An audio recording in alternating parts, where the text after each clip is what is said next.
All right, Nick, here we go. First pitch of the top of the ninth inning. Reds 2, David Bell's Blue Jays 1. And I don't know. I guess all of these are going to be massive save situations, no matter what it is. But this one's pretty big. With the Mets up 4 runs, it's pretty much a must win. You can't lose when the Mets win pretty much unless you gain a couple more games. Like, you're kind of in a spot where you just can't fall back. You also factor in the idea that you also don't have a great starting pitching matchup in 2 days. Yeah. You're like this.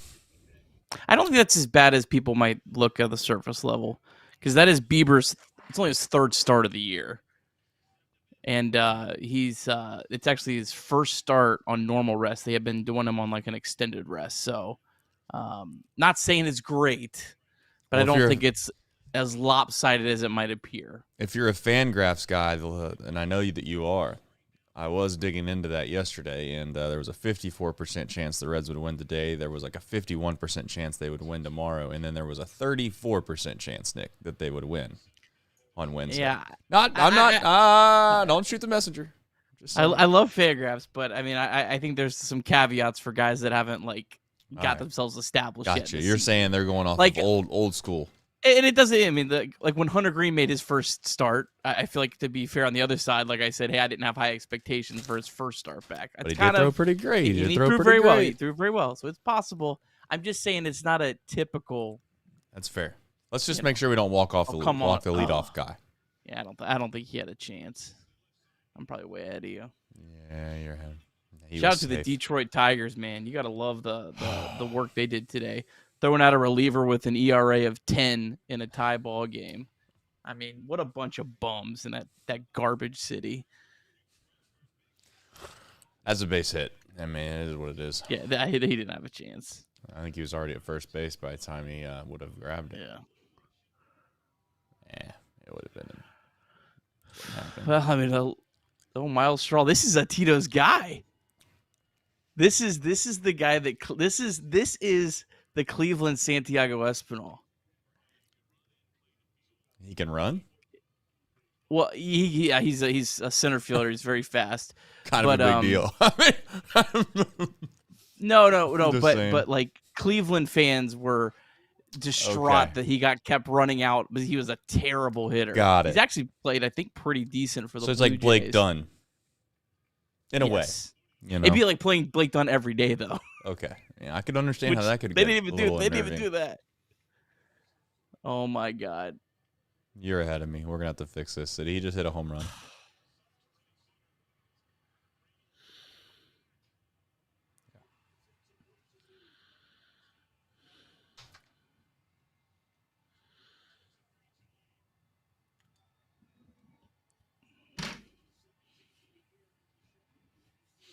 Good thing they laid down a sack bunt to play for 1 run.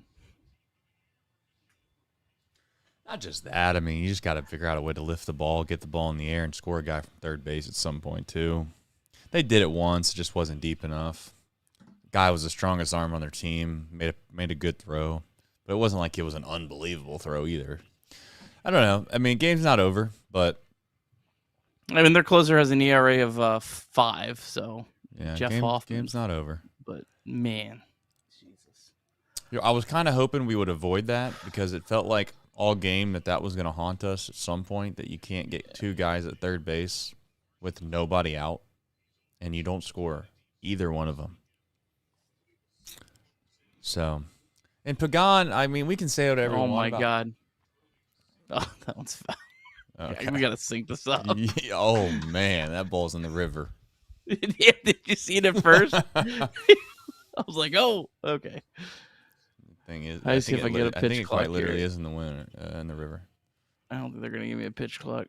Oh, here we go. I am paused on 6. Okay, I got nothing, my mouse doesn't work. 8, 7, 6, 5. No. You got to resync it. I paused it. We were closer. I don't know if we're right on. All right, you're saying you're a little ahead. Yeah, my mouse is sticky. I don't know what it is. these Bluetooth mice. 5 pitch, swing and a drive, foul. Closer, Yeah, you're a little. You're. It's all good. It's just a smidge ahead. yeah. Let me see if I do a little. All right, I did a little pause play action.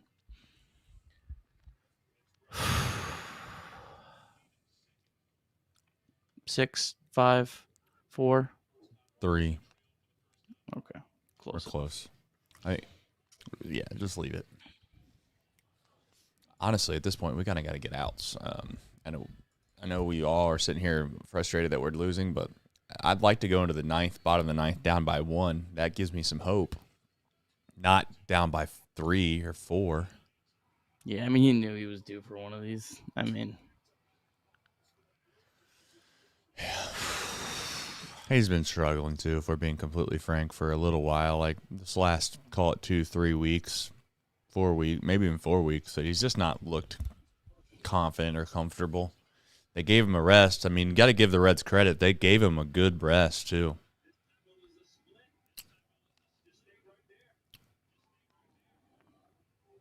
that was a good swing, though. You got to give him credit for that. This is a good team. It wasn't a great pitch, but I don't think it was an atrocious pitch either. No. It's a good team. I mean, you're not. You just can't squander a bunch of opportunities during the game itself and then expect for it to work out more times than not. It's very much like other sports where you have, basketball per se. You turn the ball over 15 times in a game and you're still in the game. It's like, well, just at some point the dam's gonna break, man.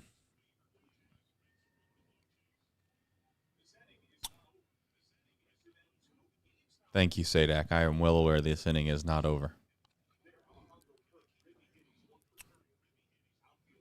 It's not over in the sense that the Blue Jays still don't have a single out. Hayes, Trevino, McLean due up. Yeah. With Andujar, Banfield, and Espinal on the bench. Thank God we still have Santiago Espinal on the bench. Murder's row. For a big potential spot. Yeah. Just in case you need to come in and play defense. We use Benson as a defensive replacement. How many times have we put in a defensive replacement and lost a game? Like, the Reds have got to be trying to set a record for that. Yeah. Well, hopefully Andujar is available. I mean, it'd be nice if you could get someone on and pinch hit. Hayes can get on and you pinch hit Trevino or maybe even McLean.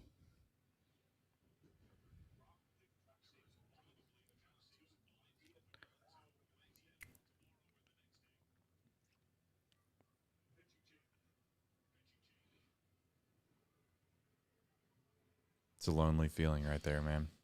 Yeah, I feel for him. He's pitched his tail off all year. Yeah. He busts his butt. Just sucks. But you know what he's like? He's kind of like Santiago Espinal. He's kind of put in a role that you probably would prefer him not to be in a grand scheme of things.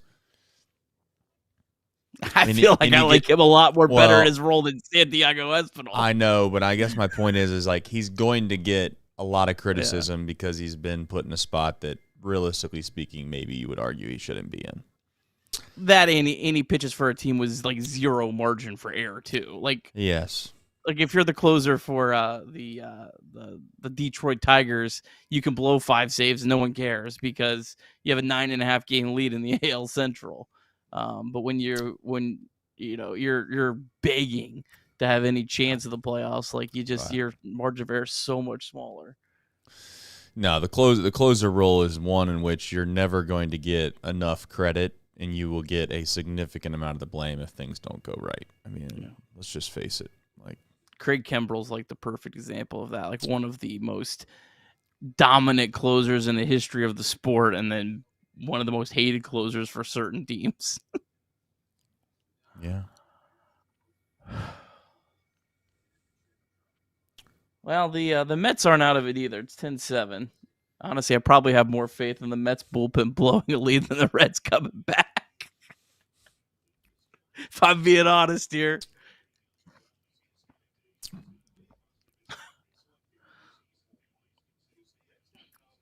Thank God Elly bats third too, and Marté.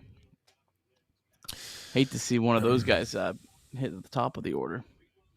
Yeah, that's the other thing too. Is Marte's not had a great day. He came up with a couple times with the chance to drive some guys in. Just wasn't his day. He was 0 for 4 yesterday too. He did hit a ball hard yesterday, though, didn't he? Got robbed of it. To be fair, I didn't so. I didn't see a ton of yesterday's game. He had a really yesterday's he had a really good at bat with 2 outs, and it was like a liner that the right fielder made a nice sliding catch on. Tough luck. Buletta Called this one. See if he can't find a way to get out of it. There you go. Oh, that a boy Will. Oh, man, look at that defensive replacement. Did a good job out in that Sunfield. What time is it? 3:47. Okay. It's not quite 6:40, but it'll do. Back's good, Rick. Back's good. Although I do have a sore throat. We'll get into that here in a minute.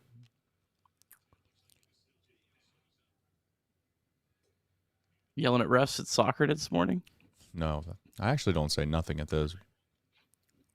It's because I don't know anything. I don't know anything. It's one of the few sports I know nothing about, so I just sit there and like, oh, I don't know. Was that good or bad? When I was at my son's soccer game, I was like, get off your phone. I'm like, I'm Googling the rules. I don't understand what's going on. Yeah. No, it's way above my head, man.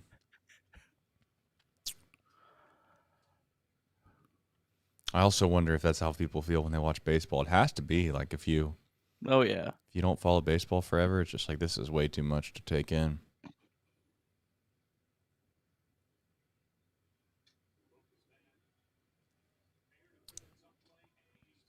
Nice play. All right. Yeah. He's a good player, man. All right. Here we go.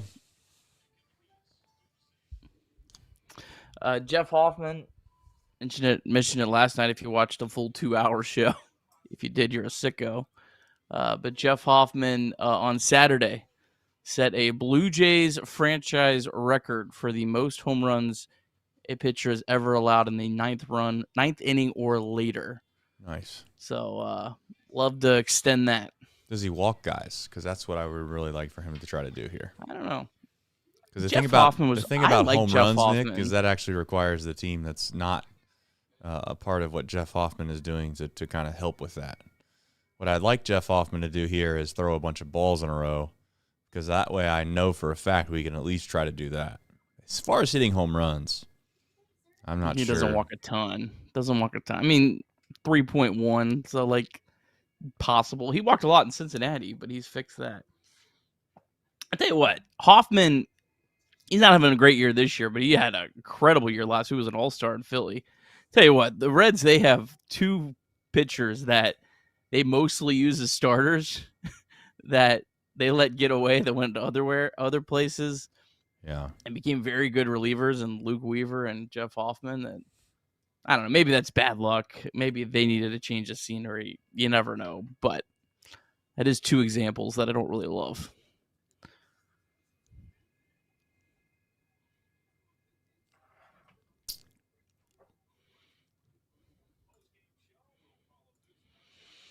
Man, this is a tough one. But this is very, very symbolic in a way of kind of how this season has felt. Yeah. Oh, they're not pitching Hoffman.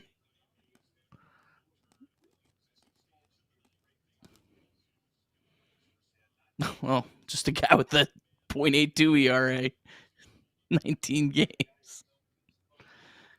Glad they picked today to change closers. I believe the thing on Saturday that I read said the Blue Jays are sticking with Jeff Hoffman as their closer. Well, not today they're not. Well, This guy's 5 walks. in 19 innings. All right. Brian Hayes will take a walk. We've seen that. And on top of that, I don't know how many times has he tried to close the game out? Because they always say the ninth inning's different, Nick. They say it. That's what they say. I've heard. That's what they say.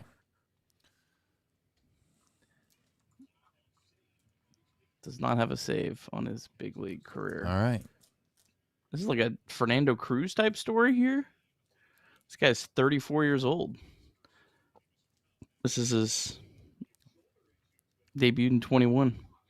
We debuted at 30. Well, he's throwing strikes so far. It's not ideal.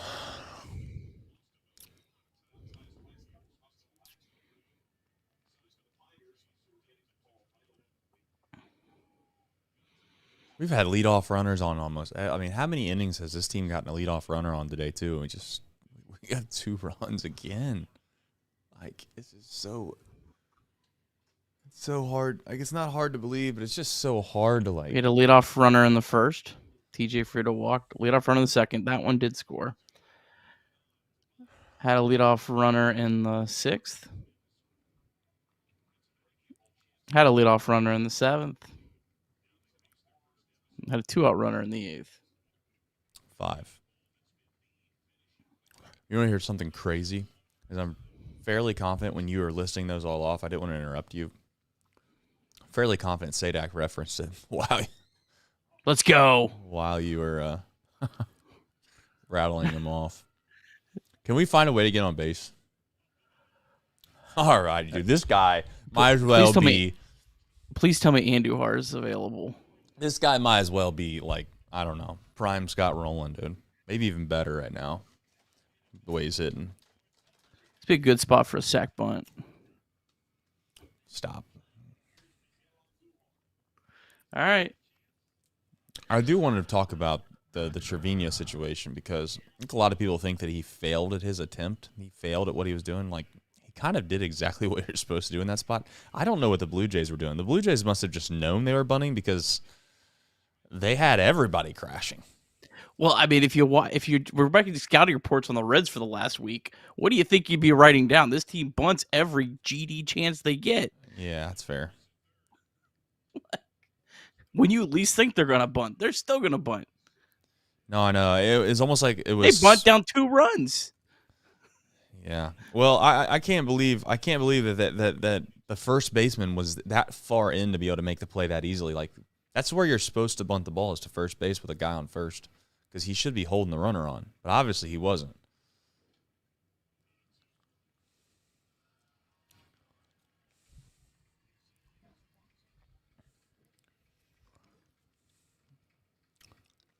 We need Andujar just to get into one, man.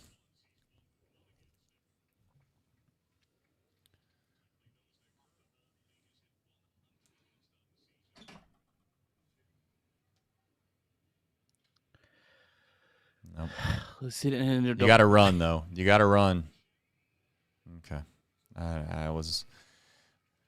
don't have the ability to scream today, and if he would have just sat there and walked and they dropped it on purpose and threw him out, and I don't know, I'd have lost my voice. Come on, Matt.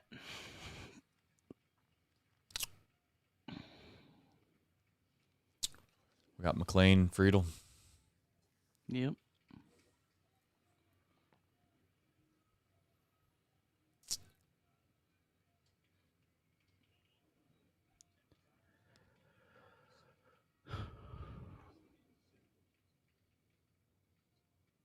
Good eye. Good eye.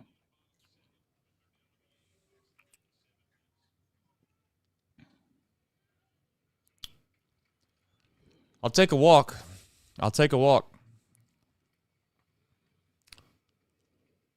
Give me a chance with Marté up, one swing of the bat to win a game. I'll take it. I know he's been struggling recently in the past 2 days. And maybe TJ Friedl will hit a gapper.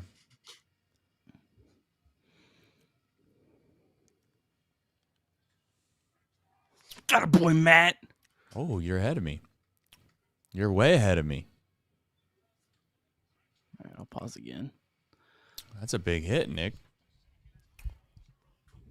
Here we go. It's 3 good games in a row for Matt McLean. It is. Start stacking them up. Sal Stewart gets called up. Matt McClain decides he's not giving a spot back. Well, they're bringing in a lefty.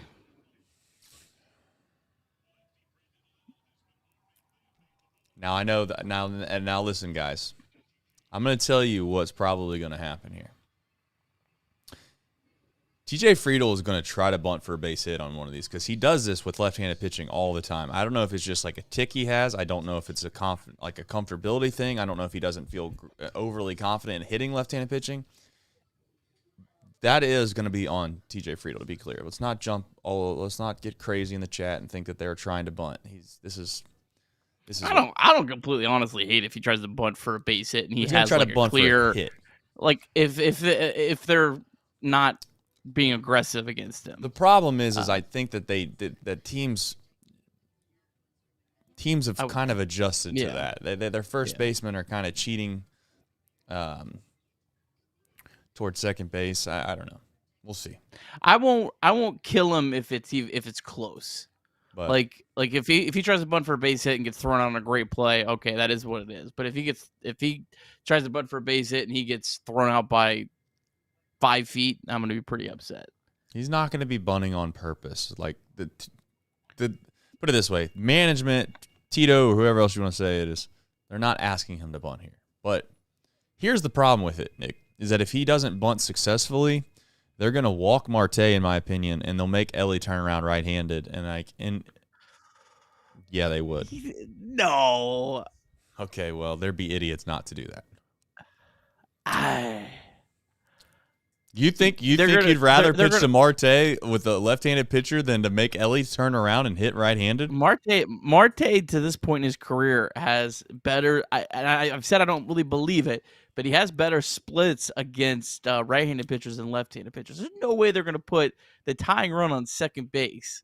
No, because I'm saying if he bunts and he gets out, that's going to be second and third. There's going to be a base open. They would walk Marté to let still be putting the winning run on base. Yeah, they would, but I don't. I think Elly has a perception enough not to do that. We'll see. I mean, we'll see. Well, let's find out. Let's find out together. Let's hope that we don't have to get to that situation. All right, I'll take that. All right, we got to sync up. Yeah, I'm not getting a stinking pitch clock. All right, I'm trying. I'm on the 1-0. 1-0. All right, I got it. I got it. Pause at 6. You got to be quick. You got to. I'm watching. 8. I'm watching. 8, 7, 6, 5. Pitch. Should be close enough. Just walk him. All right, I got to put the chat away. Chat's ahead. Chat, love you, but I gotta block that out. Come on, DJ.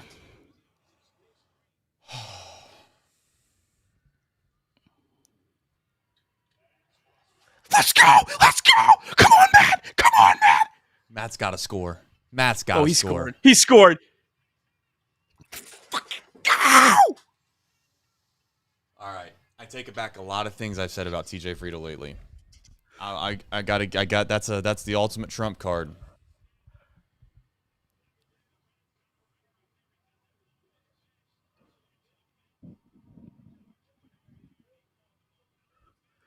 I think Barry's actually onto something here. He is. Barry Larkin is on it.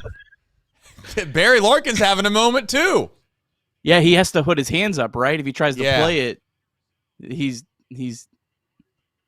How does their bullpen not yell at him? Oh God! Oh my There's no freaking way. There's no way.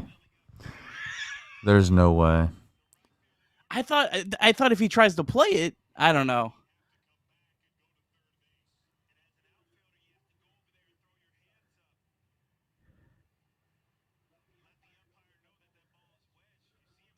How in the world does that ball get stuck in there, dude? I think he still would have scored, though. That's the thing. He would 100% scored. So I wonder if they use that judgment or not. I don't know. I've wrote this exact report, like not wrote it. I've edited it like 10 times on Chris's website. I can't remember. Lodge ball.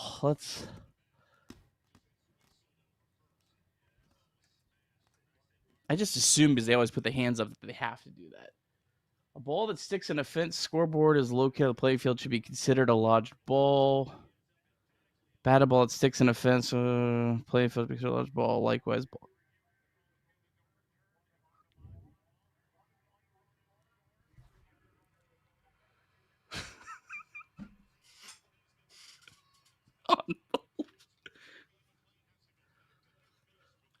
All right, Marté. Please, Marté. Please, Marté. We wanted that run from second to score anyway, so just go ahead. Now here you go. Well, it's not the winning run, though. Yeah, it's not the winning run. It's a little bit different. We'll see. I would argue that they definitely would do it now versus the other way. Marté struck out 3 times in this game, though. You think that's also in their head? This guy struck out 3 times. Can we get a strikeout? I could see more of like an intentional walk here, where to see if he'll chase, and they don't really want to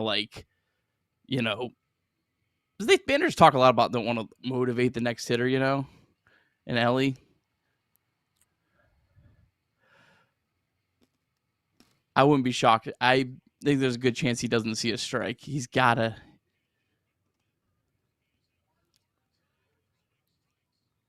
I just don't think that this is the right move on their end, but whatever. Be my guess.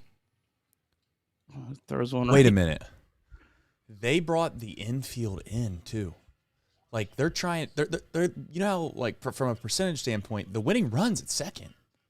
Well, they're trying just to win the game. They don't want to go into extra innings. I mean, this is the nice thing about being 4 games up, Trace. I guess in your division is you're like, yeah, we're not going to waste our bullpen. We're just going to go try to win it. If we don't win it, it is what it is. That's fair. It's a different world. We haven't lived in that world in a long time.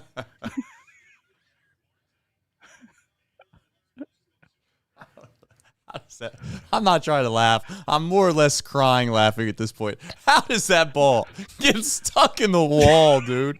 I mean, of all the times. You can hit that ball out there 10 million times. 10 million times. I can tell TJ Friedl to take batting practice from now until next year and tell him to wedge the ball. Hit the ball right in that little spot and wedge it in there, and he's never going to do it. Am I a big homer? The Reds just gotten screwed on the most absurd things more than any other team this year. I don't know. Like Tyler Callahan breaking his arm. Yeah, they didn't call it a catch. We had the Brian Hayes ground rule double thing. Like, I don't know. Shit. We need a big hit here. That's a good take. Good job. Good job. I'm just kick ball over the fence. I am burning through what are these things called? Cough drops right now. Just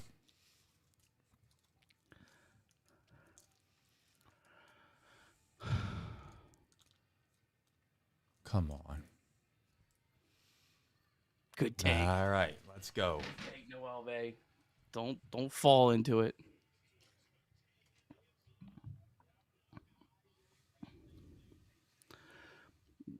I will think too, Trace, is saying this guy struggles with walks, so I don't think they want to load the bases to. That's true. That's a good point.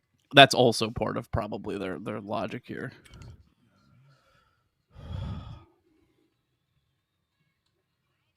Yes! Go. Score. Safe.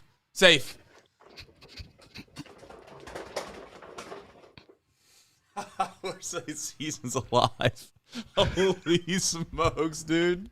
Season's alive. I don't even know what to say, man. Never in doubt. I mean, as stupid as it sounds, if you told me that I could have Tiger scored a run, let's go. If you told me that the Reds could win the game in the manner that they just did, or obviously just win in the 9th inning, like a normal game, this is the way you'd like to win. You got a chance. I'm not saying the chance is great, but you still got a chance here. We'll be back in just a moment to do a Red show, and we'll probably have updates on whatever's going on with the Detroit Tigers and the New York Mets as well. We'll be right back. And a bench to bench. Change hit in the air to deep right field. Back goes Clemente. It's the save. He's done. Get out of here, baseball. He's gone. Oh, my God. Can you believe it? Johnny Bench has tied it up. The Cincinnati Reds win the World Series in 4 straight. It was a sweep. In the dirt. It's a wild pitch. Here comes Foster. The Reds win the pennant.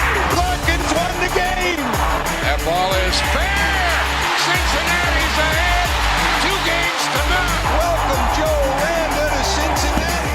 Adam Dunn has done it again. Benzinger backing and calling. And the 1990 World Championship belongs to the Cincinnati Reds. Marty, yes. This is Adam from Milwaukee. Hey, Adam, how you doing? I'm good. How are you? Good. Do you think Scott Chatterbox is a good player? Dunn up there with the bases loaded, the outfield deep and around toward right, and the 1-0 on the way to the plate. Swung on, long drive, right field, and this one belongs to the Reds. And a high drive, hit back into deep right field. Junior has just knocked the door down to the 500 club. Benson's first home run is a walk-off winner. That ball had a family. And De La Cruz is, oh my goodness, look at this kid run. My, oh my, that is a triple. Matt McLean's first big league bomb. Spencer Steer's first big league hit is a home run to straightaway center field. Joey Votto's done it again. The pitch. Votto swings high in the air. Right field. Yes! He pointed to the dugout to say, I told you. That is Joey Votto's 315th career go-ahead ribby. Only Johnny Bench had more as a Red. And I can't tell you how much it means to play in front of everyone here in Cincinnati as a Red. What a gift. What a tremendous gift. So thank you. Thank you. I think I can speak for all of Reds country. Joey Votto, thank you. High drive. Left center field. Racing back to the wall. Bourgeois. The Reds are National League Central Division champions. In the air, left center field. Did he? Did he? He did. He did. Reds win. Reds win. Line to the right field. Genius, the first Red ever with 4 home runs in a game. Can you believe it? In the air, down the right field line. Doesn't have a chance. The Reds have won on a 3-run home run on opening day by Ramon Hernandez. A strike away and out away is Homer Bailey. Ground ball to third. Frazier gloves. Throw to first, and Homer Bailey, for the second time in his major league career, has tossed a no-hitter. Oh, gosh. Oh, my God. Are you kidding me? Holy Moses, the second player in major league history to hit 7 home runs in the first 10 games. In the air, and the Reds win. What a dream to get into the career of Jay Bruce. If you do this long enough, Nick, sometimes you get the moments that you didn't think were ever possible. Today was one of those days. The Reds blow the lead in the 9th inning. Pagan gets lit up like a Christmas tree into the deep depths of the winter. And we find ourselves in a spot where it took a little bit of a rally. It took a little bit of a rally in the 9th inning. They did it. They got it done. They win 5-4. Yeah, I mean, we were on death's doorsteps once again, Nick, and this team does what they do best. They just reel you right back in just enough. Now, I'm not all the way there. I don't think anyone's all the way there, but that felt good, Nick. That felt good. That felt like we needed it. Yeah, I mean, you know, if the Reds are gonna pull off a miracle in September, you got to do some crazy things like today, and good way to start the month of September. That was a gutsy win after just a gut punch of a top of the ninth inning, something we just have not seen from this team all year. Is that the first ninth inning comeback all year? There hasn't been many. We haven't. I don't think there's been anything like that all year. No, there has not been, because largely we've not had a chance to rally all that often late in games, because more times than not, we're just not a good enough of an offense to be able to do such a thing. And they did it today. TJ Friedl with a massive hit. I mean, we'll get into it here in a bit, but TJ Friedl, as much as I've been disappointed in him, and it turns out you just got to continue to do this on this show, and I'm happy to do it. Trust me, I'll be the bad guy. You tell me who's struggling, and I'll tell you that they're not good enough of a player, and they'll turn around in the next day or two and find a way to get some big hits, and we'll keep it moving. So, yeah, I don't know. I mean, Brian Hayes, there's just so many guys. Hunter Greene. I mean, there's so many guys that just were awesome, and we didn't even bring up the fact that Sal Stewart obviously made a little bit of an impact today. I'm not saying that he was was the reason they won or anything like that, but it was a nice spark, if nothing else. And yeah, I mean, you still survive and you kind of advance here. Now you got to hope that the Detroit Tigers can play some pretty good baseball over the next few days and give you a chance to gain a game before you head into the series of the year. And that's what it's going to be here with the Mets this weekend. But first, we got to get there, Nick. We got to get there with even a chance.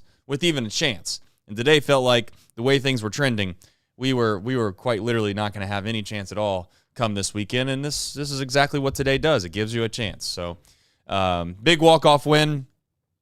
I'm sure there's plenty to talk about. There's plenty of situations that happen in this game. We, of course, have another bunt controversy that I'd like to have a little bit of a reasonable discussion about. But there's other things to talk about that are just outside of bunting, which is nice for a change on this show. Nick, I guess we'll start with the box score recap, and then we'll just we'll go through the bits and pieces of the game and maybe the bigger picture as we move forward. Yeah, we'll continue to monitor things in Detroit. They're going to the bottom of the ninth. Mets lead 10-8. Tigers do have all-star Riley Greene. They have Colt Keith and their catcher Dingler, who's having a nice year, due up against Edwin Diaz. Diaz did have to come in to get the final out in the eighth inning. So he is at least coming back for a second inning of work. Maybe that's good for us. He only threw 2 pitches, though, so we'll monitor that. But while we do that, let's do a box score recap. Reds taking on the Toronto Blue Jays. David Bell's Toronto Blue Jays, game 1 of 3 at Great American Ballpark. Hunter Greene on the mound against Chris Bassett. In the top of the first, Springer led off the game with a single, stole second base, but then he was erased on an incredible unassisted double play by Elly De La Cruz. This felt like it was 10 years ago. He made a leaping catch, then dove to the bag to erase Springer. Greene would get out of the first, then pitched around a leadoff double in the second. In the bottom of the second, Gavin Lux had a leadoff double, and then Sal Stewart, in his first big league at-bat, singled to put runners on the corners. The next batter, Brian Hayes, ripped a double off the left field wall. Lux scored, and Big Sal came trucking all the way around from first to give your Reds a 2-0 lead. Hunter Greene then locked in. He retired 15 of the next 16 batters. Greene did give up a run in the bottom of the 7th, and his day would be done. Scott Barlow came in with 2 runners on and 1 out and stranded both runners to preserve a 2-1 lead. Tony Santillan pitched a scoreless 8th as the Reds offense missed out on multiple opportunities to expand the lead, but the Reds took a 2-1 lead into the top of the 9th for Emilio Pagan, and Pagan did not have it. Pagan gave up 3 runs on 2 homers, and the Blue Jays took a 4-2 lead. But then in the bottom of the 9th, as I switched to the Tigers score and didn't keep my Reds up, so give me a second here. Who led off? Brian Hayes, of course, right? Brian Hayes led off with a single. Was it Matt McClain walked? Yep. Oh, man. Terry Lee. Oh, boy. Nope. We Terry Lee, lodged double. Yep. Lodge double. Yeah, Andujar popped up. Lodge double. And then Noelvi Marté fought off several pitches, singled to win the game. Reds win 5-4. You'll get a better, cleaner version on the the podcast tomorrow morning. Reds improved to 70-68 on the season. All right, folks. We had a deep drive of the day, and by a deep drive, I don't know where exactly this might go. Brian Hayes double. I didn't know if we were going to go TJ Friedl. That was a little late in the game, so perhaps we were like, you know what, we're going to keep it the same because, why mess with something that's already in there? But Brian Hayes double, 16th of the year. Lux and Sal Stewart would score. That was a big play in the game. Sal Stewart, for those that could read lips, did say something of the effects of I couldn't make it out, go. 97.8 off the bat, 388 feet, and the win probability for your Cincinnati Reds would jump up 13.9%, giving them an 81.8% chance of winning, as we all know. It would wind up being, oddly enough, 100%. DSC, they are a leader in renewable commodities for biofuel production, specializing in used cooking oil collection, aggregation, and sales. Visit www.deepsouthcommodities.com for more information. Thank you to John, his team. Also, the Tigers not looking like they are going to get the job done at this very moment.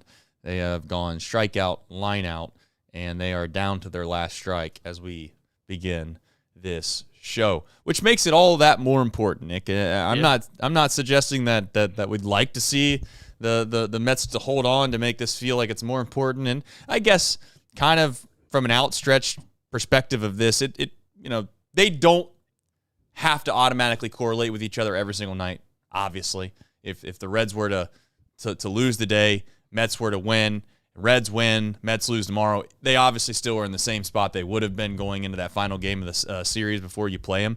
But let's face it, getting anywhere above 4 games behind this late in the year is going to be almost nearly impossible, in my opinion, to kind of find a way to get back on track. But Can we? Can you indulge me here? The Mets just won. Can we just redo that conversation so we have a clean podcast tomorrow morning? Yeah, why not? So start off the Mets just won. We'll start there. All right, fair enough. All right, Nick. We are going to. This is awesome because I think it's live, but at the same time, we don't have to be live because Nick's going to edit the podcast. But here we go. Here goes nothing. All right, Nick. Listen, it was a big win, largely because the Mets win, and when the Mets win at this point in the game and the stage of the season that they're in, you really can't fall too much farther behind because if let's just face it, you get anything beyond 4 games behind at this point in the season, it's curtains. It really is. I don't think it's obviously some people are going to say, well, statistically it's possible. Okay, that's fine. You can play the math out however you wish. The reality is it's not going to happen. Nick, my main goal and hope was about 2 weeks ago before the Reds kind of, hosed themselves on the West Coast trip. My hope was going to go into this, for lack of a better term, series against the Mets with a chance to kind of go up a game or 2 games or maybe even 3 games, dare I say. And I said, I hope we don't find ourselves in a spot where you feel like you have to sweep the Mets. Well, if you don't win this series, right, and the Mets were to win their series against the Tigers, you'd have to sweep them. There would be no option. At least now, you give yourself a chance to win tomorrow, either tomorrow or Wednesday, and I'd like to think that you don't have to sweep the Mets to stay in it. Your thoughts? Yeah, if they would have fallen back to 5 games, I mean, it becomes just about impossible. Not impossible completely, but it's very, very unlikely. So yeah, I think this was a must-win game.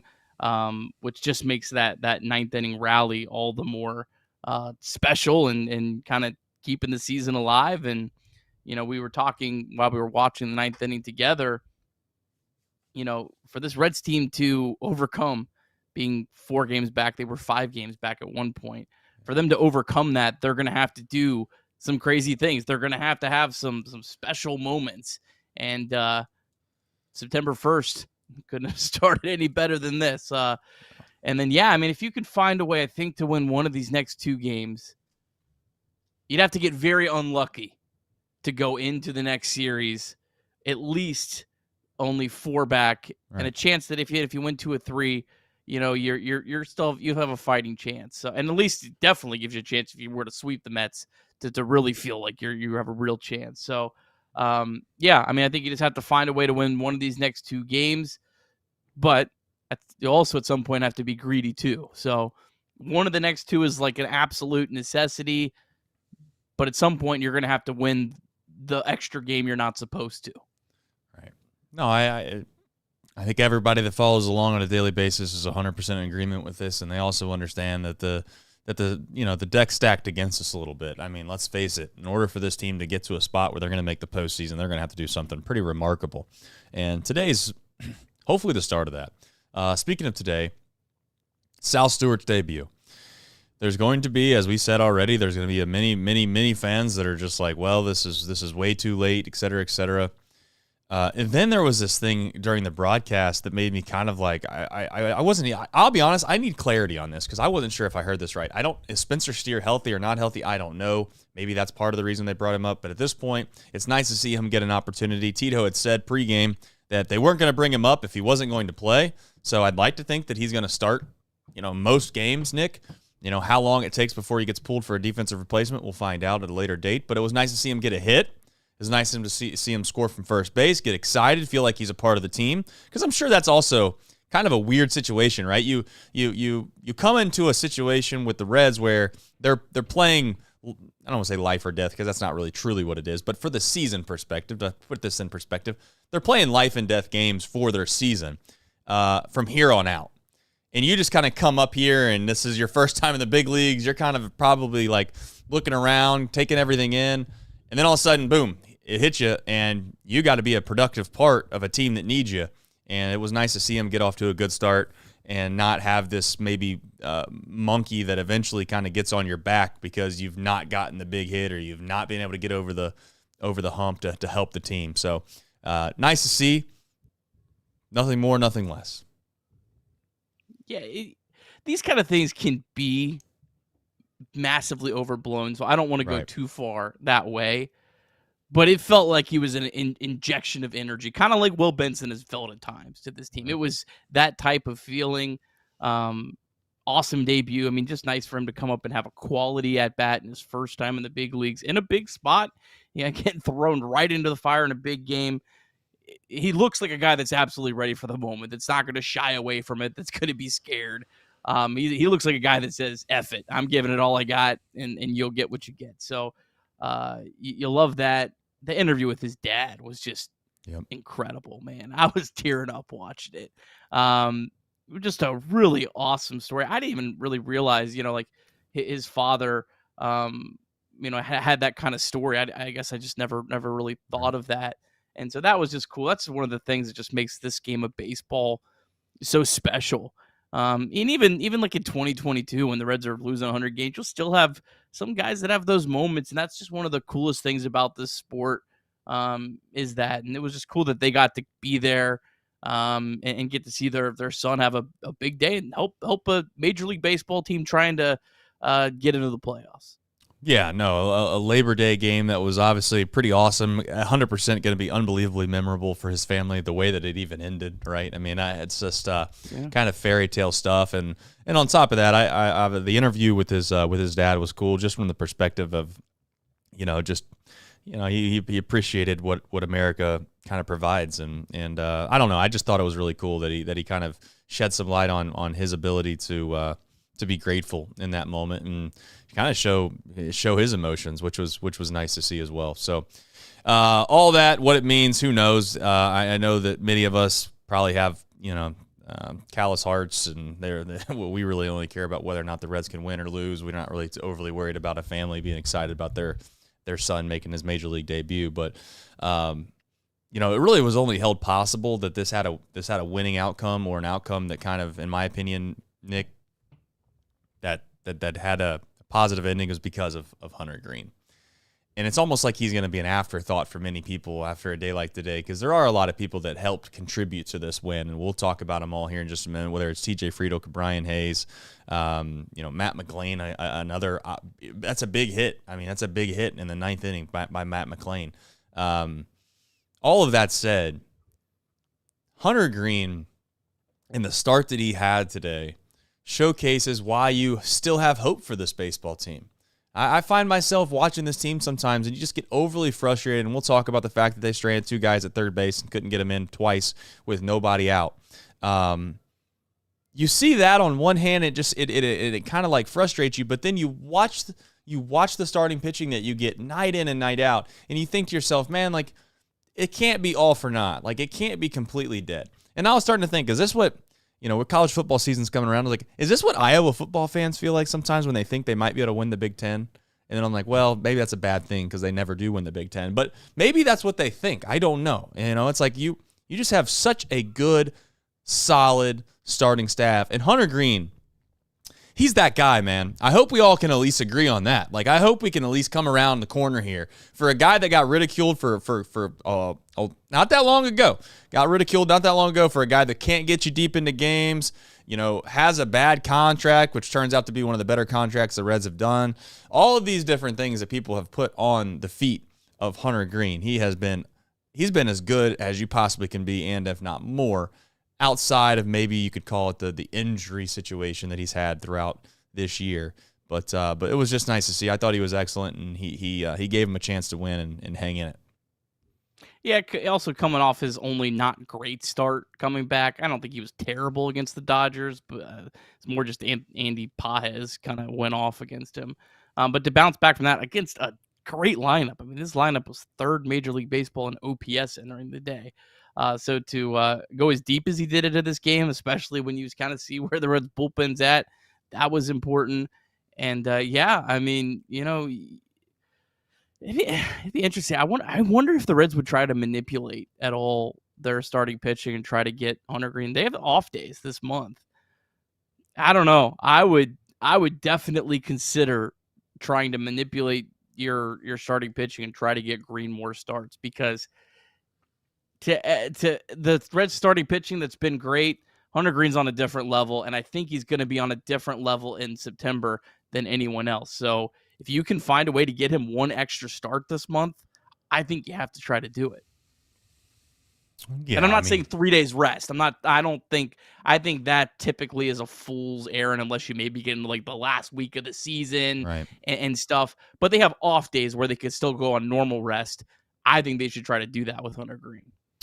Well, we'll see what they ultimately decide to do, but pitching's not been their problem. It just hasn't. And I agree. If you have the option to pitch, Hunter Greene or Littell, and no disrespect to Littell, but I'd like to see Hunter Greene perhaps throw the ball. So I just for lack of a better term, I just wanted to give Hunter Greene some praise before we kind of moved on to the bigger moments, I guess, if you want to call it that, in this game, because what Hunter Greene did was kind of mundane. It's a little boring. He gets guys out all the time, and that's just what he did.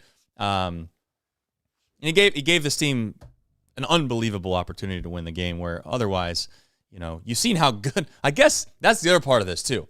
We can sit here and act like Pagan blew the game, but the truth is that they're a good baseball team. Like, they have a lot of good players and good hitters. They didn't just win all these games by accident. Hunter Greene made them look maybe a little bit worse off than sometimes we forget these lineups that we face. So shout out to Hunter Greene for that, and we're going to continue to have to rely on him as we move forward. As a reminder, we have plenty of you in the chat. Hit the like button if you haven't already, and you can also remember that you can text and or call 988 day or night. It's okay to not be okay. You can also visit mantherapy.org as well to get help if you're ever in a time of a crisis. We have super chats galore, folks. We have super chats galore, and we very much appreciate your support. And I want to say thank you again from all of us at Chatterbox for your support. Everybody in the chat right now, and also everybody that has supered. Bryce says bunt for $5. We'll get to that in just a minute. Thank you, Bryce. Jacob Doyle says Chad officially needs to pull some money together to get Trace's Key Brian Hayes jersey. Dude is here to stay. Listen, he's been unbelievably good. I'm a little concerned that he's been so good that somehow we're gonna go into next season thinking this guy's gonna be able to hit sixth in the lineup and be one of the premier players in the entire league. When the reality is, when he got here, he was going to be maybe a serviceable 7, 8, 9 hitter, but more importantly, he was going to be a guy you can rely on at third base, and he's been everything. And what's crazy is he made the error on the very first play, the very first ball that was hit to him, which is kind of just what crazy luck that was. And then all of a sudden, ever since that moment, he has been nearly perfect in every aspect that you could ask him to be. Brian Hayes has been insanely good, man. Ned Flanders says, I just want to pay tribute to the best hitter on our team, Brian Hayes. I don't know if all of these supers came in at one time. Perhaps we have two Brian Hayes. I don't know if it was when he got, the big hit earlier in the game, the double, or I don't know, maybe if it was the single that kind of got him going there in the ninth. But nonetheless, the shout out to Ned Flanders as well. He says respect to Brian Hayes. Jay Tenzel says feeding Marté. I'll read this one. It seems like it's PG-13. Jay Tenzel says, feeding Marté peeled grapes gives me feels inside. And Quilla the Great says, I work nights, woke up and watched the bottom of the ninth. What a wild thing that must be. You just wake up and then you watch that complete roller coaster, train wreck at times. Alex Unzer Ballman, I think that's how you say it. He's been a member for 21 months. Thank you. That's loyal. That is loyal Nutcutter Nation from Alex. Thank you very much. He says, Nick's reaction to Marte's hit was special. ATOBTTR. I don't even remember it. I did vaguely look over, and you were those like weight things that they bounce back and forth, and you're like supposed to hold them out, and it like works your arms out and stuff like that. Kind of was like one of those moves. It kind of looked like you were like, I don't even know what, but anyway, I'm not. Well, I was trying not to make too much noise. I do have a pregnant wife that's gonna give birth here in a couple weeks, and I don't want to sound like I'm having too much fun down here because I am working. It was a business decision. Yeah, understood. No, it was fine. D Kills says big walk-off W for the Reds. Looks like that champagne bottles, fire emojis. Says, I have a feeling this team's still got some fight left in them. Let's keep climbing and make that wild card ours. # born to battle. Is that a that's not like a thing that the Reds have done yet. Born to battle. That sounds like almost like a 100% some team slogan that somebody's come up with. We're born to battle. I don't hate it. It'll be on some corporate wall here in about a week. That's all I got. All right, let's go into the back half of the rundown. Where do we start? What does Nick have? He has his McLean back. That's what Craig has. It's not me. Well, even better. Yeah, Craig's been running the ones and twos, by the way, for like the last week. I don't even know. It's like a vacation. Yeah, I don't know what's been going on, but shout out to Craig. Thanks to him. Scores harder though than I think people think. yeah, it is. You got him. It's nice to be on the other end of this. Yeah, Nick's almost like pounding his chest saying, see you guys. Matt McLean, where do we go from here? I guess,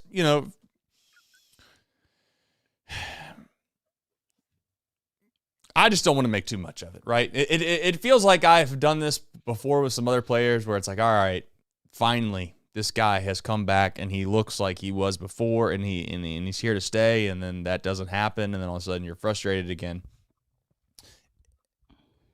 I don't think what Barry says on the broadcast all that often make a ton of sense at all times, but I will say I do like some of the insights that Barry has said over the last few games.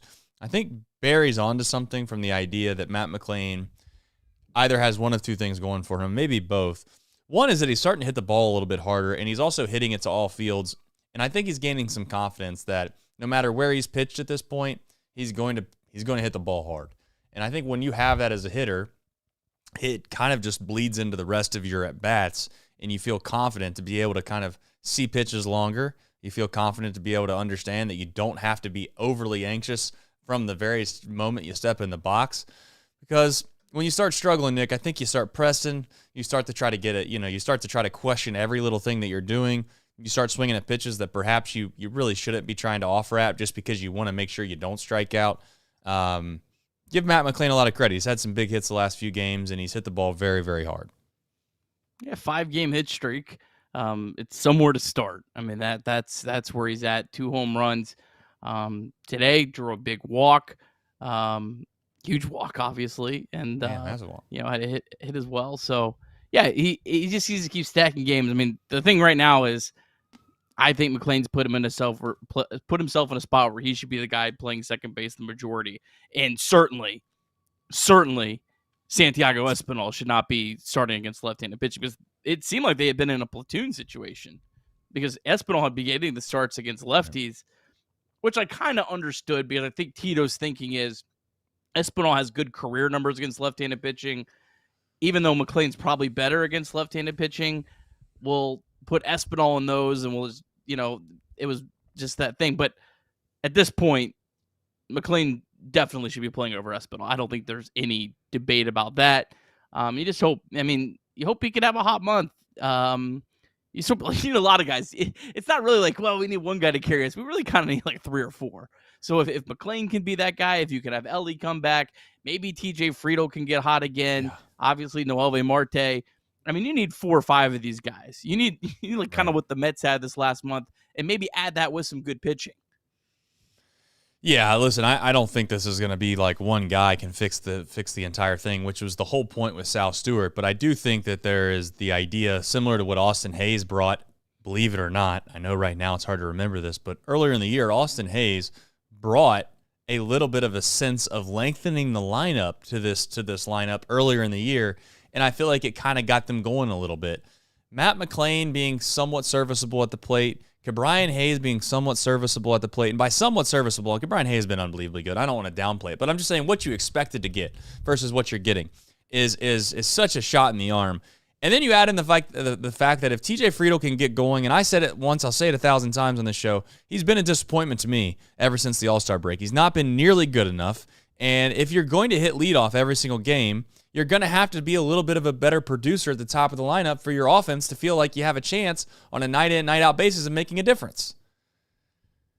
They got a good 2-hole hitter now, so we're trending in the right direction, right? Like we for the longest time, we felt like we were putting guys in the 2-hole between Matt McLain and Espinal who weren't very good hitters in one of the most critical spots in your lineup. And now you have Noelvi Marté, who's, you can make the case he's the best hitter on the team. I think that he is. You add in Sal Stewart now. You say that, okay, you're going to get some productive at-bats out of Matt McLain, and if TJ Friedl's able to, TJ Friedl, to be fair to him, I don't think he's got to have as big of a game as he's had today every single night, obviously. But you need a little more of that guy to show up. You can't have weeks-long droughts of non-extra base hits and only walking once and expecting that to be a good enough of an output. Elly has been better. All right, I people might not, give him credit for these opportunities that he's presented the Reds, but let's face it, when he's able to triple, it's a lot different than a guy walking. And I know that you can sit here and kind of use on-base percentage sometimes to demean somebody. You can use batting average to demean somebody. Well, not really with Elly, but you get my point. He has the ability to create run-scoring opportunities more than anybody on this team, and that is Elly because of his speed. And he's over the last week, given this chance, a really good opportunity to score runs. So the offense isn't great, Nick. It's never been great, but there's potential for it to be good enough. And that's, I guess, where we're at now. And we got to wait and see. And we got to kind of hope and pray that you're right. Maybe 3-4 of these guys can get hot over the course of the next month, and that's what carries you to the finish line, and the Mets somewhat collapse, because we're going to need that too. We need the Mets to kind of fall apart a little bit. And they have a tough schedule. So it's semi-realistic to say that they could. Yeah, TJ Friedl on base 3 times today. I know I waffle a little bit on Friedl, and I'm sorry about that. But he is, to his credit, he's 10th in Major League, 10th in the National League in on-base percentage. He has a .368 on-base percentage. So his job as a leadoff hitter, he's done his job. I think long-term, as I've said many times, he's a 9-hole hitter, and he's perfectly fine there playing center field. But for this team right now, he's the leadoff hitter. And overall, he's done his job over the course of the year. Yeah, it's been patchy at times, but 129 games, .368 on-base percentage for your leadoff hitter. I don't think you could be too upset about that. So, big game from him. Noelvi Marté, it felt like he was maybe scuffling a little bit. That was an incredible at-bat in the bottom of the ninth. We were kind of watching it live, so I didn't have all the facts. I'm kind of digging a little bit. Pitcher that he's facing, Brendan Little, striking out over 12 batters per 9 innings. So he's a dominant strikeout pitcher, but he's walking almost 6 batters per 9 innings. So you have to be able to take. He did not throw a single pitch past Marté. Marté fouled off 2 pitches. Took 2 of them were in the dirt. One was relatively close, a ball outside. But that was just a quality at bat against a guy that strikes out a lot of guys, but a guy you have to kind of anticipate that there's a good chance he's going to walk you. That was a huge at bat for Marté, and Marté also hasn't really hit lefties very well throughout the course of his career. I think that's fluky, but he hasn't done that, and this was against a lefty, so just a big at bat for Marté and a big season from him. Yeah, you were trying to get at the point of the takes that he made. You don't want to go overzealous and say they were unbelievably good takes, but given the moment, given the situation, I think that they were good takes because you're trying to make sure nothing would be worse in a spot like that, Nick, than to go down strikeout looking, right? And I think that you kind of extend the zone a little bit when you're in those spots. You're trying to. I'm not saying that you want to, at the detriment of your team, to be the hero, but I do think that most competitors want to be the hero in that spot. You want to make the winning play. So more times than not, non-veteran type hitters will expand the zone and they'll chase pitches that they probably theoretically shouldn't chase. And he didn't do that. And you got to give him credit for not being able to, lay off those pitches. So, I still don't know totally if they should have walked him. We can get into that debate next, but you have something you want to say?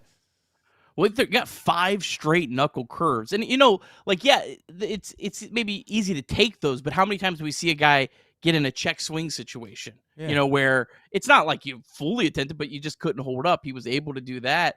And they were playing, as you said, the infield in. So that almost is more tempting to Marté to be like, oh, all I got to do is just, punch the ball through the right side. I'll just hit the ball and right. I'm going to win this game.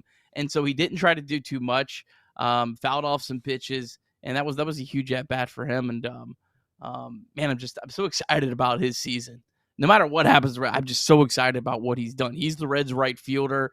And that's a massive win for this organization this year in a season where they may not have a lot of organizational wins. That's one of them. Right.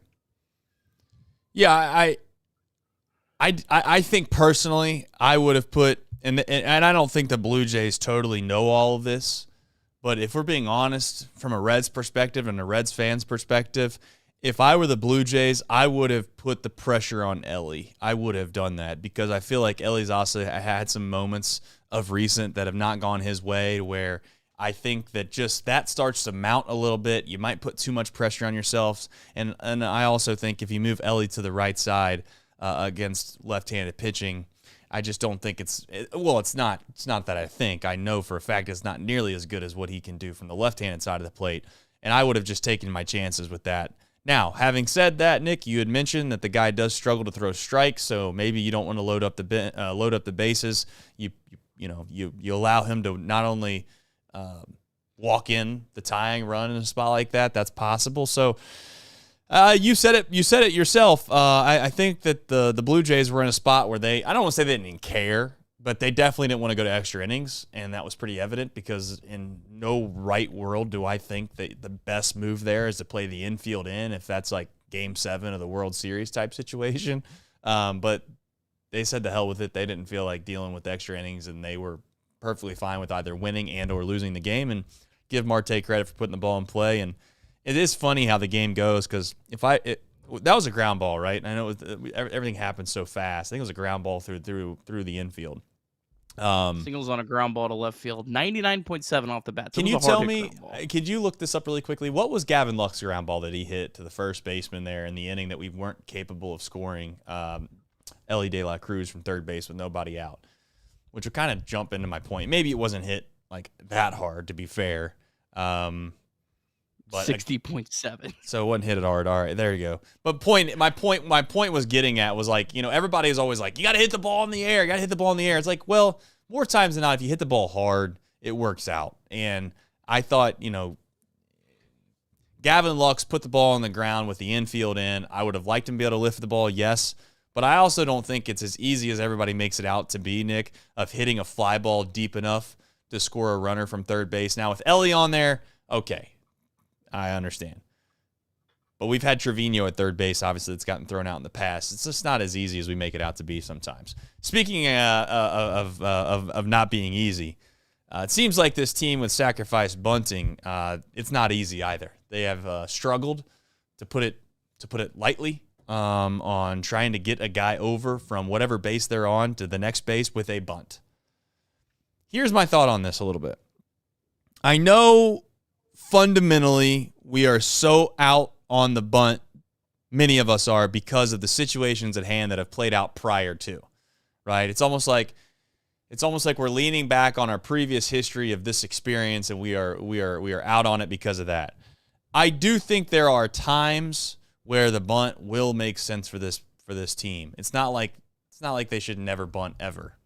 I do think the other night when you got Banfield in a spot and you have, I guess we could say that McLean's seeing the ball better or not. It doesn't matter. It all comes down to execution, in my opinion. This is the crux of the argument that I don't know if we really want to get into. Not we, but like the fan base in general. The real problem with the whole bunting or non-bunting argument, in my opinion, is your capability of actually executing the bunt. And it feels like we just automatically assume that every single big leaguer, and you might be able to make the case that they should. I'm not here to argue that whether they should or shouldn't. I'm talking about reality, Nick. Is the reality that these guys are capable of getting this bunt down and executing it to where you're going to get the guy over above 80, 85, 90% of the time? You're already automatically sacrificing an out, more than likely, right? Would say it's, I don't know, call it, is there a 5% chance that they bobble the ball and don't get the guy out on a sacrifice bunt? I would say it's probably even less than that. But what's more likely? The chance of them bobbling a ball, getting nobody out on a bunt, or the chance of you not getting a bunt down at all and or not advancing the runners? I think it's pretty safe to say not advancing the runners, especially based off the way we've watched the Reds lately try to do this. All I'm getting at is that we've got to also, at this point, if we are going to bunt, Nick, we've got to be wise enough to understand that we have to butcher boy the play if they're going to cheat as much as these teams are going to cheat. Because today, if you go back and watch, this is what I'm getting to, if you go back and watch the bunt attempt that was Trevino, it was actually a really good bunt. It was actually exactly where you want to bunt a ball in that situation. I know some people are saying, you got to bunt the ball to third base. No, you don't. Like, I'm not trying to be rude again. I'm not trying to be like Mr. Know-It-All. And I know people think that I come off that way, and sometimes I probably do, and I don't mean it to be that way. But they're just fundamental facts in baseball of where you're supposed to bunt the ball in certain spots. If it's first and second, you bunt the ball to third base because theoretically the third baseman can't cheat and run in because he's got no one to cover third on a steal. Today, when you got a guy on first base and that's it, you got to bunt the ball to the first baseman because theoretically the first baseman's supposed to be holding that runner on at first base so he doesn't steal, right? And the third baseman's crashing, and you want to make sure that the pitcher has to make the play. But that's not what happened today. The first baseman was crashing as hard as you could possibly be crashing. He fields the ball, he turns, he makes the throw to second base. It wasn't a bad bunt. So my question now is if we continue to go down this path, which is let's bunt them over, I'm not saying I'm completely anti-bunt. But I am saying that if the other team is going to cheat as badly as they are, which is they're going to crash their first and third baseman, the second baseman's covering first base, and the shortstop's going to second, think about the field of play at that point. There's no one out in the infield. There's literally no one out there besides a guy standing at second base and a guy sprinting over to first base. We can't continue to try to bunt if the defense is not allowing it.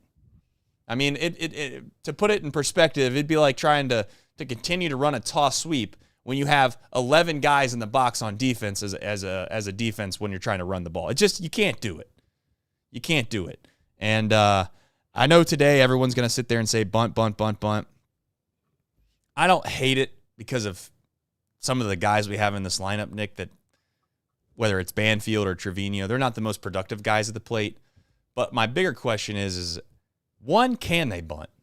Can they do the job? And two, if they're going to do the job, is the defense even respecting it enough to where if you get it down, it's going to work? Because the answer's been no and no. And that's the real problem I have moving forward. We'll see if it changes. Yeah, bunting's just stupid. It's so stupid in those situations. We have years of data that proves that it's stupid and it's ignorant, and we just decide to ignore that. The latest run expectancy matrix, which I would hope that maybe a big league manager could decipher, When you have a runner on first base with 0 outs, you are expected to score. This is actual things that have happened. You're expected to score 0.87 runs.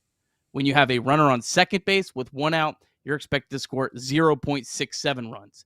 That is saying that the bunt actually is successful. It's not even a good play. Even if it is successful, it leads to fewer runs. And you're in the 7th inning with a 1-run lead against one of the best offenses in baseball. It's asinine.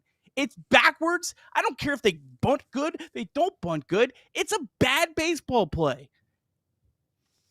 What about the counter argument? Someone would say that data is based off of the overview of Major League Baseball as a whole, and it's not based on the fact that you got Banfield at the plate. It's not based off if you have Trevino at the plate trying to get a hit in a spot like that. If Banfield bounces into a double play the other night, I mean, he's going to get killed one way or the other. I'm not here to try to defend it. I'm not. I am just saying, though, overarching viewpoint is that the Marté bunt is probably the one that just kills it for the rest of the year, because that one was so bad. That made no sense. But some of these other situations, I will openly admit, I don't love Trevino in a tight spot, maybe call it a 1-run game, swinging away with first and second. And to be fair, I'm not saying he shouldn't either. I guess what I'm saying is I don't have a strong take one way or the other on that because of some of the guys we have at the bottom of our lineup. But what's the counterpoint to that? You're still completely out, even if no matter who's up at the plate. Pretty much. I mean, it's a 1-run game. It's in the 7th inning. If it's in the 8th inning and you only need 3 more outs, okay, maybe I understand a little bit more. But you play a great American ballpark. I mean, try to hit some home runs. And there's a whole nother layer to this as well. The Reds started Gavin Lux in left field because Austin Hayes apparently can only DH. So they start Gavin Lux in left field. The Reds get a lead. They bring in Will Benson as a defensive replacement, which how many times have the Reds brought in a defensive replacement and lost the game, or like today, they should have lost the game. You could have started Will Benson in left field, and he would have been in there for the whole game, and then you have Hayes to pinch hit for Trevino, or vice versa. You save Benson and you bring him in to pinch hit for Trevino, a guy that could hit a home run and put the Blue Jays almost away at that point. It's just so backwards to me. Right. And this team isn't even getting these bunts down.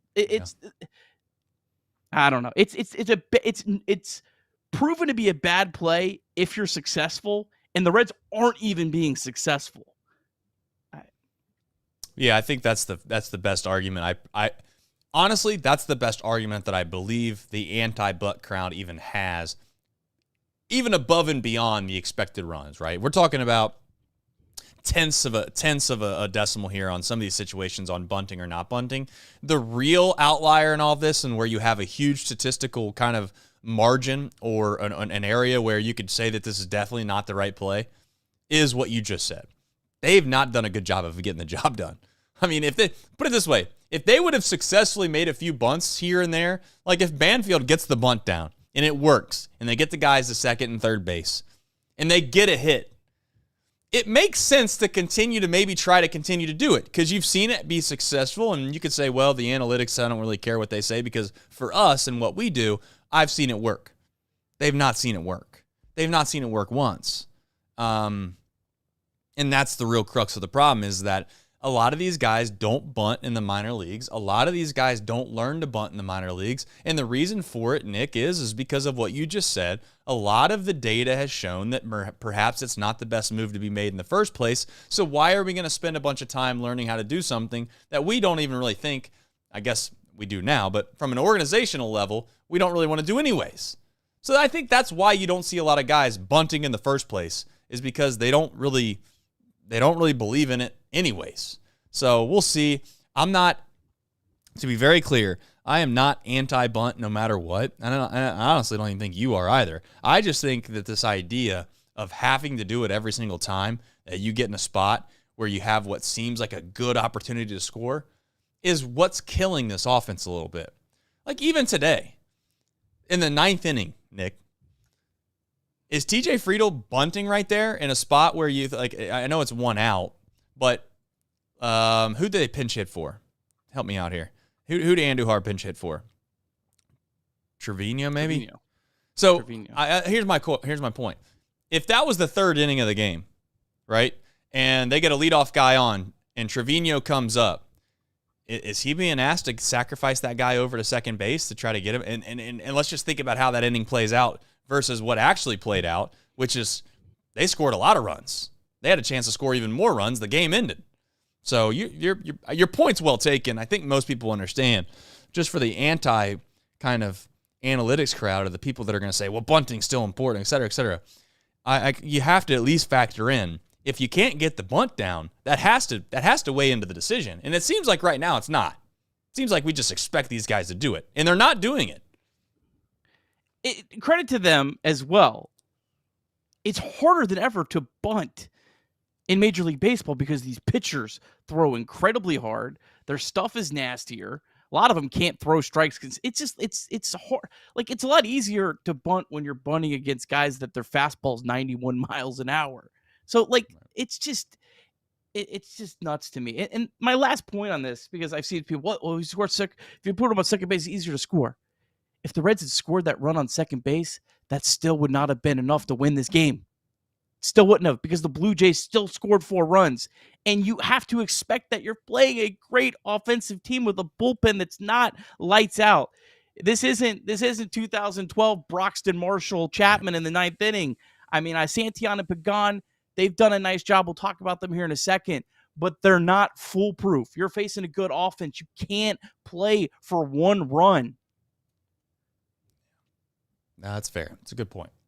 Bullpen, you just mentioned it. Bullpen has been a spot where now we're going to start to question what the back end of this whole thing looks like. Santillan has continued to kind of, hold the fort down a little bit. He also had a tough spot tonight, Nick. Barlow, once again, comes in a firefighter situation and is able to kind of get out of there and preserve the lead, if nothing else. It's been good. There's some concerns with Pagan. How big are those concerns, and would you ever consider maybe making an adjustment on the back end of the game where you might put Santillan in that spot versus Pagan? Not to say that they have to do that, but it's at least something that maybe is starting to be considered. Do you think that that's the case or no? I think today, I had to look it up. I think Santillan faced almost tougher hitters, didn't he? Definitely did. Yes, he definitely did. Well, I mean, it was kind of he faced Springer. Pagan had to face Guerrero and Bichette, so they both kind of faced. He got the double play. Hitters. I forgot about that. So either way, they both face tough hitters. So like that's always something I factor into this. Is a lot of times the 8th inning is harder than the 9th inning in terms of who you're facing.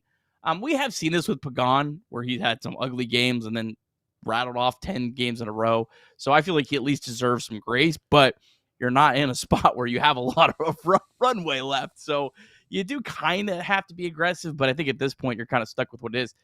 I do want to make sure we do give someone a shout out. How about Yasver Zulueta? I was going to coming in and getting 2 weak outs. They were poorly hit balls. Didn't feel like big outs at the time, but those were huge outs. I mean, this is a guy that just got called up, the extra man on the roster.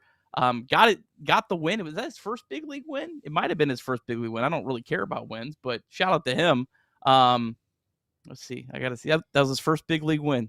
So shout out to Yasver Zulueta. Those were 2 massive outs in this game that gave the Reds a chance. Yeah, I was going to get to Zulueta if you didn't bring him up right when we came back, because largely, yeah, you're right. It felt like those outs were meaningless because you already given up the lead. You got your head down. You feel bad about it. You're starting to kind of shut down the brain for the season, if we're being completely honest. And they come back and win, and you kind of forget about the fact that Zulueta came in and give. Can I say this? You got to give Tito some credit in certain spots too. Like, everybody wants to jump on Tito and kill him. He did a good job, I think, of feeling that out today. Like, he could have let Pagan go out there and just try to burn through it, but he's like, you know what? Let's face it. He's getting hit. He's getting hit hard, and you might need Pagan anyways tomorrow. You might need him the day after. Let's not let him go out there and throw 35 pitches and give up 4 or 5 runs and make it to where there's no chance at all in the 9th inning. And he did. He went out there and got him, and give Zulueta credit to where he was capable of getting the outs. So bullpen, really outside of Pagan has continued to get the job done on the back end. We'll see if they can continue to do that for the remainder of September, but it's something to keep an eye on, if nothing else, moving forward. All right, go ahead, Nick. Shout out to Barlow as well. Got out of 2 runners on base as well. The one ball that he gave that looked like a potential 3-run home run actually was not hit nearly as well as I think it looked like on the screen. Yeah. I think if you were playing in a larger ballpark, it would have been, oh, that's just a nice job getting a fly ball out, right? I think Great America Ballpark made that feel worse than it was. So shout out to Scott Barlow. I mean, how many times has this guy gotten the Reds out of just big jams? He continues to be. I think he's kind of been your Fernando Cruz replacement back when Fernando Cruz was really good until he got ran into the ground. Yeah, well, yeah, it makes you wonder if this team can just get hot, man. That's what this comes down to. And you need stuff to happen. As stupid as it's like, this game is still played by humans, you know? It is played by humans, and there's a psychological factor that comes in sports that I think that, sometimes we forget about. These moments help baseball team clubhouses start to believe. They help them kind of gel, whatever term you want to use. The Brewers' magic, as much as we make fun of it, there's a portion of that. There's a portion of that that's real. I don't know exactly how you quantify it, but those dudes believe that they're going to win, because I watched it 3 games in a row. They believe they're going to win no matter what. Like, they could be down 4 runs in the 9th inning, and it feels like that they just expect that somebody's going to get a couple big hits, and they're going to find themselves right back into it. Now, I'm not saying that this baseball team today, just because they got a big moment, that it's going to all perfectly pan out, because you're only as good as your next day's starter. And that's another big opportunity for the Reds tomorrow. We'll get into that in just a second. But I hope, if nothing else, this could be the catalyst that gets this team to a spot where they get hot. And Sal Stewart, whether you want to give him credit or not, I really prefer not to be honest with you. I'm not to try to be overly rude to Sal, but I don't want to sit here and give him all the credit for today and be like, oh, look at the spark they had, blah, blah, blah. That'd be really disrespectful to a lot of these guys that I think have been grinding for quite some time on this baseball team. But I do believe when you do bring up fresh faces and they start to contribute a little bit, we've seen that in 2023 have a big impact on this team. And just maybe Sal Stewart's arrival will have a little bit of the same impact here in September, because they don't have a lot of time to waste. Nick, we do have Reds MiLB. We'll jump into that, and then we obviously have the who, what, when, where, and why before we head out, and I'll get to the supers at the very end before we do. No Reds MiLB today, but we do have some action tomorrow to run through. How about the Louisville Bats? They've won 7 of 8. Chase Petty's going to start on Tuesday night. That's 6:35. Chattanooga, they play at 7:15. Lookouts, of course, counting down to their playoff series that begins on September 16th. The Dayton Dragons, I tell you what, if you are in the Dayton area, this will be a fun game to go to on Tuesday night. They're at home at 7:05 p.m., riding a 13-game win streak. They're 1 win away from their longest win streak in franchise history, which is incredible because they're 47-75. I'm going to call it the greatest story in sports in 2025. And Low A Daytona, they play at 6:30. Their magic number, Trace, is 1. They have 6 games left in the regular season. They need to win 1 game against Palm Beach, and they'll be the second Reds team to clinch a postseason berth. All right. And as I just mentioned, you're only as good as your next day starter. Reds have another opportunity here. This is a big one, in my opinion, to kind of start to capitalize on some of the momentum that just came up on Labor Day. I'll let you do the honors, Nick. A little who, what, when, where, and why. Can but you another do supers guy. first? Yeah, we can do the supers first. No problem. We'll do the supers first. We'll do them right now. All right, we have. Let's see here. One super. So my apologies. We have one super from M. Dean JD.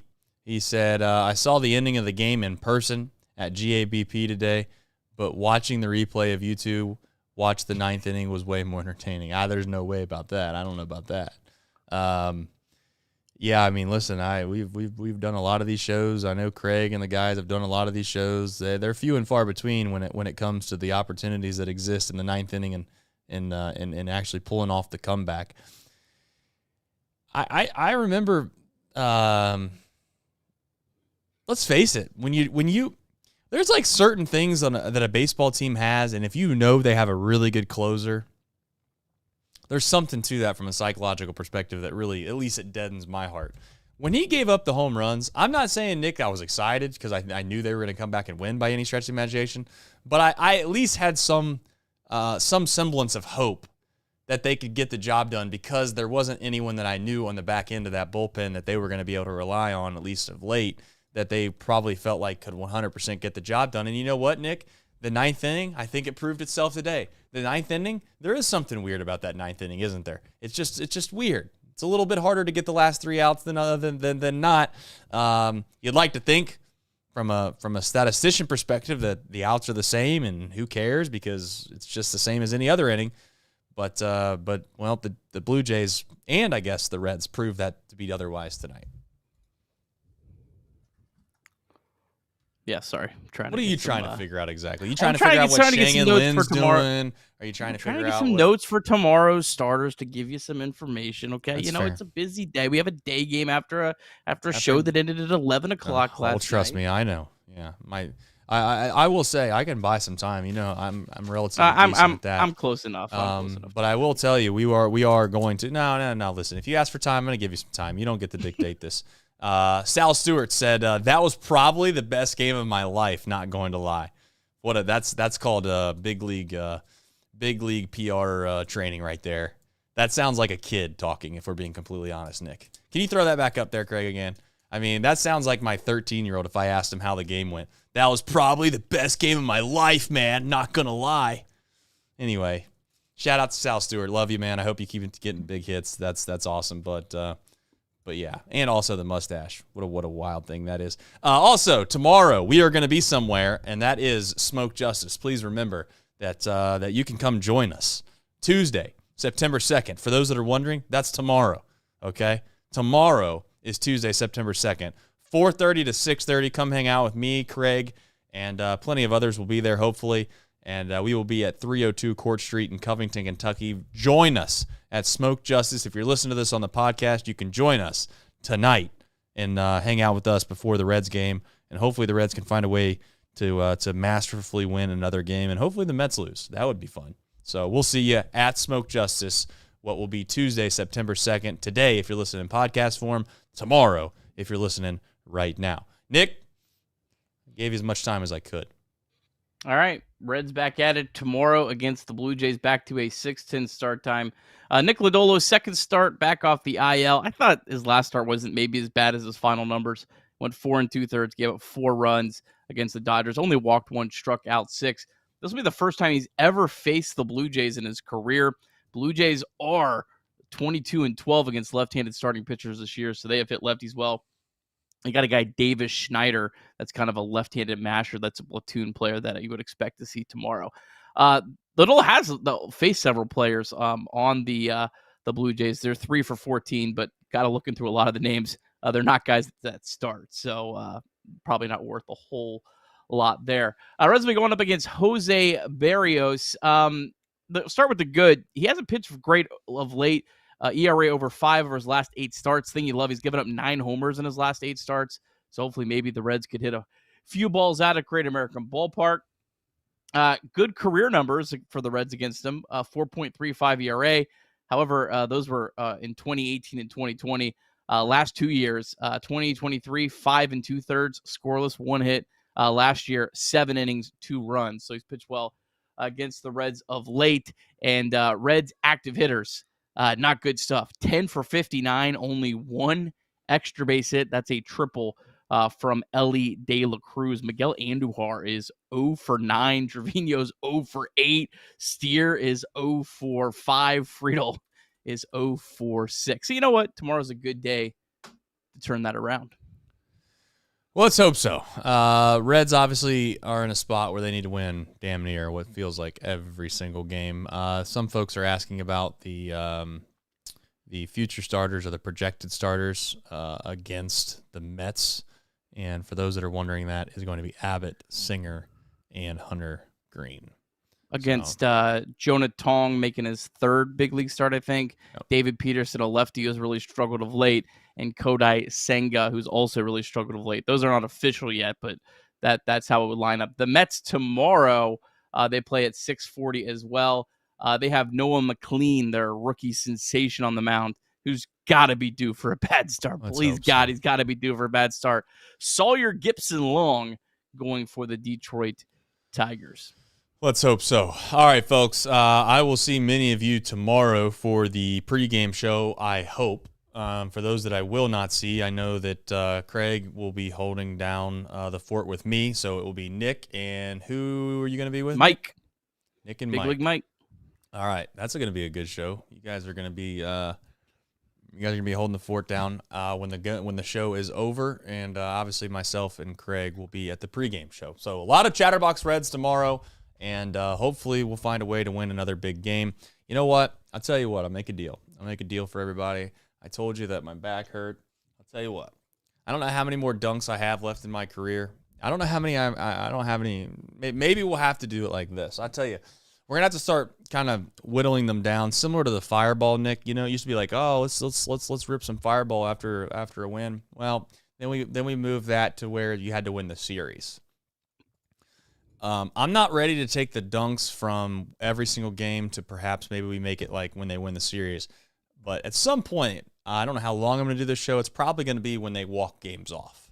So for whenever that day comes, I'm going to tell you, we're going to go ahead and try to dunk a basketball for all of you. But I just want to say, love you, appreciate you. Don't really judge my messy basement that my kids are completely responsible for the most part. I'll blame them, throw them under the bus. But hit the like button on the way out. Did I miss anything, Nick? Did I miss anything? Have I missed anything that we need to make sure? 4:30 p.m. Smoke Justice tomorrow. I know you mentioned it. We'll be also on YouTube as well for those who can't make it to join. And then post game you'll have 4 hours maybe of Chatterbox programming tomorrow. Yeah. Some are going to say a lot. All right, folks. For those that think that perhaps I'm saying that I can't dunk anymore, we'll see what happens after this. But nonetheless, go Reds! Big win. Season's not dead, but we'll see you hopefully at Smoke Justice tomorrow. And if not, Nick, see you tomorrow night.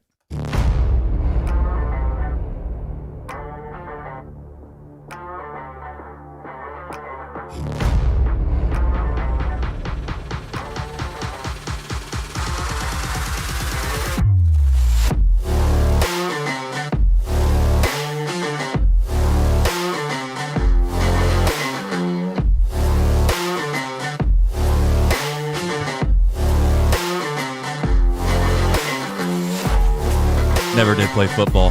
Athlete!